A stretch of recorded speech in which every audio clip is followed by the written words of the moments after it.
ایک شخص سرکار سید سجاد کی خدمت میں اسی مدینہ منورہ میں حاضر ہوا اور آ کر کہا یبنا رسول اللہ میں کعبۃ اللہ کی زیارت کو گیا تھا اور میں کعبے کی دعائیں فراموش کر بیٹھا۔ تو سرکار نے کہا پھر تم نے کیا کیا؟ اس نے کہا یبنا رسول اللہ مجھے اور تو کچھ یاد نہیں تھا، میں طواف خانہ کعبہ کرتے ہوئے آپ پر اور آپ کی جد نامدار پر درود پڑھتا رہا۔ سرکار سید سجاد مسکرائے اور مسکرانے کے بعد کہا کعبے نے تجھ سے اچھا آدمی دیکھا ہی نہیں ہے، لہٰذا درود پڑھنے میں کبھی بخل سے کام نہ لیں۔ حاجات کی قبولیت اور جس جگہ درود پڑھا جاتا ہے وہاں ملائکہ رحمت نازل ہوتے ہیں، اور جب سے یہاں سے آخری آدمی اپنی منزل کی طرف نہیں چلا جاتا وہ ملائکہ رحمت جتنے بھی احباب وہاں تشریف رکھتے ہیں ان کے لیے طلب استغفار کرتے رہتے ہیں۔ اور جب وہ اپنے ساتھی ملائکہ کے ساتھ ملائے اعلیٰ پر واپس جاتے ہیں تو ان کے ساتھی ملائکہ ان سے پوچھتے ہیں کہ تم کہاں گئے تھے؟ تو وہ کہتے ہیں ہم زمین پر گئے تھے، لیکن تم کیوں پوچھ رہے ہو؟ تو آگے سے کہتے ہیں جب تم گئے تھے تو تمہاری نوری بدنوں سے ایسی خوشبو نہیں آ رہی تھی جیسی خوشبو اب آ رہی ہے۔ تو وہ کہتے ہیں کہ ہم ایسی محفل میں گئے تھے جہاں محمد و آل محمد علیہ السلام پر درود پڑھا جا رہا تھا۔ پروردگار عالم ہمارا شمار سرکار محمد و آل محمد پر درود پڑھنے والوں میں فرمائے۔ صاحبان گرامی، میں نے آج کے اس ذکر محمد و آل محمد کے لیے، اس محفل کے لیے جو کہ جناب ام البنین سلام اللہ علیہا جو باب الحوائج حضرت عباس کی والدہ ہیں، جناب عباس بھی باب الحوائج ہیں، اور علماء کہتے ہیں کہ جناب ام البنین بھی باب الحوائج ہیں۔ جناب ام البنین کو اگر واسطہ اور وسیلہ قرار دیا جائے کسی امر محال میں تو یہ ہو نہیں سکتا کہ جناب ام البنین مدد نہ فرمائیں۔ جناب ام البنین کے تذکرے سے پہلے میں نے سرنامہ کلام میں سورہ مبارکہ حدید کی ایک آیت تلاوت فرمائی جس میں پروردگار عالم ارشاد فرما رہا ہے یا ایھا الذین آمنو، اے صاحبان ایمان، یعنی اللہ گفتگو کر رہا ہے صاحبان ایمان کے ساتھ، یعنی اللہ کی گفتگو کا مرکز اور محور صاحبان ایمان ہیں، کافر نہیں ہے، مشرک نہیں ہے، کسی اور دین کے ساتھ اللہ کا کلام نہیں ہے، کلام ہے تو صاحبان ایمان کے ساتھ۔ یا ایھا الذین آمنو، اے صاحبان ایمان، اتقوا اللہ، اللہ کا تقوی اختیار کرو، متقی بن جاؤ، پرہیزگار بن جاؤ۔ اور پھر اس کے بعد کہا وآمنوا برسول، اور رسول کے ساتھ ایمان لے کر آؤ۔ قرآن مجید غور و فکر کے لیے، تدبر کے لیے ہے۔ اللہ گفتگو صاحبان ایمان سے کر رہا ہے، اس کے بعد کہہ رہا ہے کہ اللہ کا تقوی اختیار کرو، اس کے بعد کہہ رہا ہے آمنو برسول، رسول کے ساتھ ایمان لے کر آؤ۔ تو رسول کے ساتھ ایمان کیسے لائیں؟ آیت اپنی ہی تفسیر کرتے ہوئے اس سے اگلے الفاظ اس طرح بیان کر رہی ہے کہ وآمنوا برسول یؤتیکم کفلین من رحمتہ، جب تم رسول کے ساتھ ایمان لے کر آؤ گے تو رسول رحمت تمہیں رحمت کے 2 حصے عطا فرمائیں گے۔ وَيَجْعَلْ لَكُمْ نُورًا تَمْشُونَ بِهِ، اور تمہارے لیے ایک نور قرار دیا جائے گا جس کے سہارے تم معاشر کو عبور کر جاؤ گے۔ چھٹے امام حضرت امام جعفر صادق سے پوچھا گیا یبنا رسول اللہ، یہ رحمت کے 2 حصے کیا ہیں؟ جو رسول کے ساتھ ایمان لے کر آئے گا اسے رسول رحمت کے 2 حصے عطا فرمائیں گے، اور یہ نور کیا ہے جس کے سہارے معاشر عبور کیا جانا ہے؟ تو سرکار نے کہا رحمت کے 2 حصوں سے مراد حسن و حسین کی محبت ہے۔ جو رسول کے ساتھ ایمان لے کر آیا گویا اس کے دل میں حسن و حسین کی محبت ہوگی۔ اور سرکار سے پوچھا گیا وہ نور کیا ہے؟ تو سرکار نے ارشاد فرمایا وہ نور ولایت علی ابن ابی طالب ہے جس کے سہارے تم معاشر عبور کر جاؤ۔ ذکر حیدر کی فضیلت تو میاں ہم سے سنو، ذکر حیدر کی فضیلت تو میاں ہم سے سنو، یہ فقیری میں بھی شاہی کا مزہ دیتا ہے، اور اپنے حیدری نعرے میں بڑی طاقت ہے۔ یہ تو نسلوں کی طہارت کا پتہ دیتا ہے۔ صاحبان گرامی، جناب ام البنین کا تذکرہ ہے، اپنی حاجات کو ذہن میں رکھیے، مدینہ کی سرزمین ہے۔ جناب ام البنین سلام اللہ علیہا، جناب سیدہ اس دنیا سے جانے سے پہلے امیر المومنین کو بٹھایا پاس اور کہا یا علی، میرے جانے کے بعد آپ ایک بہادر گھرانے میں شادی کیجیے گا، اللہ آپ کو ایک بیٹا عطا فرمائے گا جس کا نام عباس رکھیے گا، وہ میرا بیٹا ہوگا آپ کے سلب میں سے۔ تو 11 ہجری میں شہزادی اس دنیا سے گئیں۔ بہت وقت گزرنے کے بعد بی بی کی وصیت پر عمل کرتے ہوئے حضرت امیر المومنین نے جناب عقیل کو بلایا۔ جناب عقیل علم الانساب کے ماہر تھے اور آپ سے کہا کہ عرب کا کوئی بہادر گھرانہ جس میں سے کوئی خاتون تجویز کیجئے کہ جس سے میرا نکاح ہو سکے شہزادی کی وصیت کے مطابق۔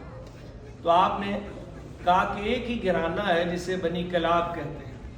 بنی کلاب کے بارے میں یہ کہا جاتا ہے کہ عرب کے جتنے بھی سورمات تھے جو تلواریں ہوتی تھیں ان کے اوپر بنی کلاب کا نام کندہ کرواتے تھے، اس لیے کہ ان سے زیادہ بنی ہاشم کے بعد اگر کوئی شجاع ترین گھرانہ تھا اور کوئی تلوریہ تھا تو وہ صرف اور صرف بنی کلاب کا گھرانہ تھا۔ جناب حزام جناب ام البنین کے والد گرامی ہیں، اور حزام کا مطلب ہوتا ہے مضبوط گرہ والا۔ حزام جناب ام البنین کے والد اور آپ کی والدہ گرامی کا نام سمامہ ہے۔ جناب ام البنین نہایت پاک باز خاتون تھیں، یہاں تک ہے کہ جناب ام البنین سلام اللہ علیہا کے جس وقت رشتے کے لیے سرکار حضرت مسلم عقیل پہنچے ہیں تو اس وقت 3 دن تک عرب کی روایت کے مطابق مہمان رکھا گیا جناب حضرت عقیل کو، اور حزام نے 3 دن تک مہمان نوازی فرمائی اور 3 دن کے بعد پوچھا کہ آپ کے آنے کا مقصد کیا ہے؟ تو سرکار نے کہا کہ میں نے سنا ہے اللہ نے تجھے ایک بیٹی عطا کر رکھی ہے جو کہ پاک باز ہے، اور میں اپنے بھائی علی ابن ابی طالب کے لیے خواستگاری کے لیے حاضر ہوا۔ جب یہ کہا تو جناب حزام کے لیے اس سے زیادہ خوش نصیبی کا مرحلہ کوئی نہیں تھا، اس لیے کہ جناب حزام کو اپنے خاندان کے ہم پلہ کوئی فرد دکھائی نہیں دیتا تھا جہاں پر اپنی بیٹی جناب فاطمہ کلابیہ، جنہیں بعد میں ام البنین کے نام سے یاد کیا گیا، اس ہم پلہ کوئی مرد کوئی شوہر مل جاتا تو اس سے زیادہ خوش نصیبی جناب حزام کے لیے اور کچھ نہیں تھی۔ لیکن کہا کہ اے عقیل ابن ابی طالب، میں اسلام کی روایت پر چلتے ہوئے جب تک اپنی بیٹی سے استفسار نہیں کر لیتا اس وقت تک میں آپ کو ہاں نہیں کہہ سکتا۔ آپ تشریف لائے گھر کے اندر، اور جناب سمامہ جو کہ جناب ام البنین کی والدہ گرامی تھی ان کو بلایا، اور بلانے کے بعد کہا جلدی کرو سمامہ 2 رکعت نفل ادا کرو۔ تو بی بی نے کہا کیسے نفل، بتائیے تو صحیح مقصد، کون سی خوشی میسر آ گئی؟ تو آپ نے کہا آج اس کا رشتہ آیا ہے جو رسول کا داماد تھا۔ تو اس کے اوپر جناب ام البنین نے نفل پڑھے اور پھر کہا کہ علی ابن ابی طالب کا رشتہ ہے، عقیل ابن ابی طالب رشتہ لے کر آئے۔ اب دونوں ماں اور باپ جناب ام البنین کی خدمت میں پہنچے اور استفسار فرمایا کہ آپ کی شادی علی ابن ابی طالب سے کر دی جائے تو آپ کیا کہیں گے؟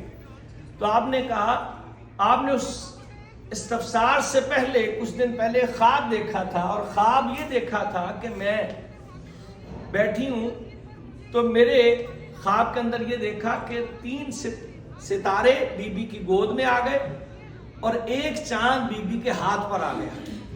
بی بی نے اپنی والدہ گرامی سے خواب بیان کیا، انہوں نے اپنے خاندان کے کسی بزرگ سے اس کی تعبیر دریافت فرمائی تو کہا یہ جو صاحبزادی ہے حزام کی بیٹی، اس کے گھر اللہ ایسی اولاد عطا فرمائے گا کہ جو بیٹا ہوگا وہ چاند سا ہوگا، اور جو 3 ستارے اترے ہیں وہ ستاروں کی مانند چمکتے ہوں گے۔ تو یہ خواب، اور ایک خواب شہزادی نے اور دیکھا تھا کہ جناب ام البنین کو کچھ حوریں نازل ہوئی خواب کے اندر اور کہا کہ ہماری شہزادی نے آپ کو یاد کیا ہے۔ جناب ام البنین کو لے کر وہ پہنچی تو وہ منظر دیکھتی ہیں کہ ایسا تخت لگا ہوا ہے جس پہ ایک نورانی شخصیت تشریف فرما ہے، ایک ایسی ملکہ اور ایک شہزادی بیٹھی ہیں کہ جن کے چہرے سے نور ساطع ہو گئے۔ تو انہوں نے کہا کہ تو میرے بیٹے عباس کی ماں بننے والی ہے، اور خواب ختم ہو گیا۔ تو جب یہ کہا تو بی بی کو اس بات کا اندازہ ہو چکا تھا کہ اس خواب کی تعبیر کیا ہو سکتی ہے، تو بی بی نے اسے بخوشی قبول فرمایا۔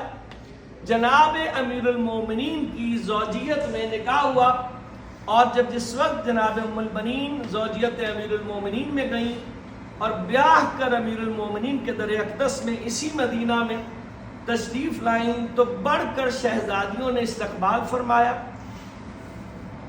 شہزادوں نے استقبال فرمایا، لیکن جناب ام البنین نے در سیدہ پر سجدہ کیا، اسے چوما، اور چومنے کے بعد گھر کے اندر داخل ہوئی۔ شہزادیوں نے بڑھ کر استقبال کیا اور کہا ہماری والدہ گرامی کی جگہ خالی ہے، آپ ہماری والدہ گرامی کی جگہ پر آ کر تشریف فرماؤ۔ تو بی بی نے ہاتھ جوڑ لی اور کہا کہ میں اس گھر کی کنیز بن کر آئی ہوں، یہ شہزادیوں آپ کا مقام ہے، ایسی ماں ہو تو بیٹا عباس سا ہوتا ہے۔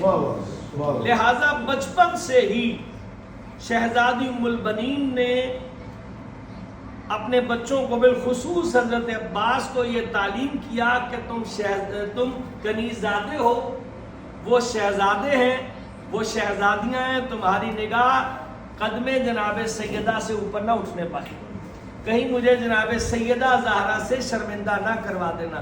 تو پروردگار عالم، اور آج کی شب جو ہے امام محمد تقی علیہ السلام کے ظہور پر نور کی شب بھی ہے، آپ کو اس کی بھی مبارکباد پیش فرماتا ہوں۔ پروردگار آج کی اس خوشی کے صدقے، اس دسترخوان حضرت جناب ام البنین کے صدقے آپ سب کی جو حاجتیں ہیں اور آپ کے ذمہ جن لوگوں نے جو حاجات لگائی ہیں، پروردگار جناب ام البنین کے صدقے آپ سب کی حاجات کو پورا فرمائے، اور کاروان قاضی الحاجات کو دن دوگنی رات چوگنی ترقی عطا فرمائے، قاسم نقوی صاحب کی توفیقات خیرہ میں اضافہ فرمائے، اور مولا کوئی غم نہ دے سوائے غم محمد و آل محمد۔ ربنا تقبل منا انک انت السمیع العلیم وتب علینا انک انت التواب الرحیم بحق محمد و آلہ الطاہرین۔ اللہم صلی علی محمد و آلہ